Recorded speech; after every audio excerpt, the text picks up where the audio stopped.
22 বছর পর বাংলাদেশের বিরুদ্ধে হারতে হয়েছে খালিদ জামিলের দলকে। বিগত কয়েক বছর ধরে হতশ্রী পারফরম্যান্স পর ক্ষোভ ফুঁসেছেন প্রাক্তনরা। বুধবার টাটা স্টিল ম্যারাথনের একটি অনুষ্ঠানে এসে ভারতীয় ফুটবলের বর্তমান র্যাঙ্কিং নিয়ে ফের কটাক্ষ করেছেন বাইচুং ভুটিয়া। তার মতে ভারতীয় ফুটবলের দুর্দশা কাটাতে উত্তর পূর্বের মুখই ভরসা যোগাতে পারে। আসুন শুনে নি প্রাক্তন ভারতীয় অধিনায়ক বাইচুং ভুটিয়া কি বললেন। I think इस साल बहुत स्पेशल है because 10th edition of Kolkata Tata steel 25K marathon है कोलकाता का and बहुत स्पेशल है because 10 years पहुंचना is not easy, but again I think it's something that really motivates, is going to influence a lot of younger generation to stay fit and healthy. And marathon तो एक race है, but I think more than that it's also encouraging people to stay healthy and lifestyle को भी change करके एक healthy lifestyle maintain करने के लिए I think the marathon overall can influence that.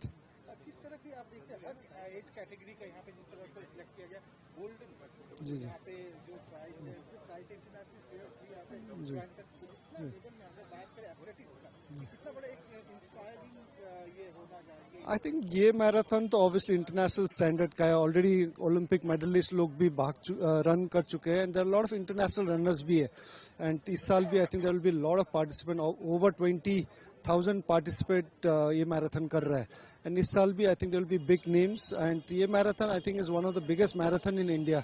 सो जो हम लोग का 4-5 सिटीज में दिल्ली, बॉम्बे और ये Calcutta, I think there are 4-5 cities which has got big marathon and Kolkata is one of the big marathon in India. हमारे इंडियंस जो रनर्स है क्या उनके लिए बड़ा एक अचीवमेंट है क्योंकि इंटरनेशनल रनर्स के साथ आप एक स्टेज शेयर कर रहे हैं, एक ट्रैक में आप दौड़ रहे हैं, तो कितना बड़ा एक डेफिनेटली बिकॉज ये तो खाली इंडियंस ने, ये ईस्टर्न जोन के लिए भी बिकॉज काफ़ी रनर्स लोग बहुत हम्बल बैकग्राउंड से आता है का सभी रनर्स ये ईस्टर्न बेल्ट से या नॉर्थ बंगाल और साउथ बंगाल से बॉम्बे, दिल्ली जाना बहुत डिफिकल्ट चैलेंजेस रहता है। तो कैलकाटा आके, कोलकाता आके जो international runners, national level runners के साथ compete करने के लिए आई थिंक एक बहुत ही अच्छा मौका है। सर अब फुटबॉल से थोड़ा question, Ryan Williams got cleared to the play for the Indian national football team after FIFA approval. जी, I think it's a welcome move because anybody who is wanting to give up their passport, and it's very surprising मुझे because Australian passport को give up usually बहुत लोग नहीं करते हैं, but he's given up his Australian passport and taken Indian passport to play for India, so which is a very positive sign because somebody wants to come and play for the nation. So which is, I'm sure, a lot of other Indian players, NRI players, OCI players would also get motivated and maybe give up those passports, get an Indian passport and play for India. Sir, Indian football team slipped to the 142 in FIFA ranking after lose against Bangladesh. See, I think this is nothing new. 3 साल आगे मैंने बोला था कि बहुत गलत हो रहा है, प्रेसिडेंट गलत रख रहा है, इवन सेंट्रल गवर्नमेंट को भी मैंने बोला आई थिंक आप लोग रॉन्ग डिसीजन कर रहा है।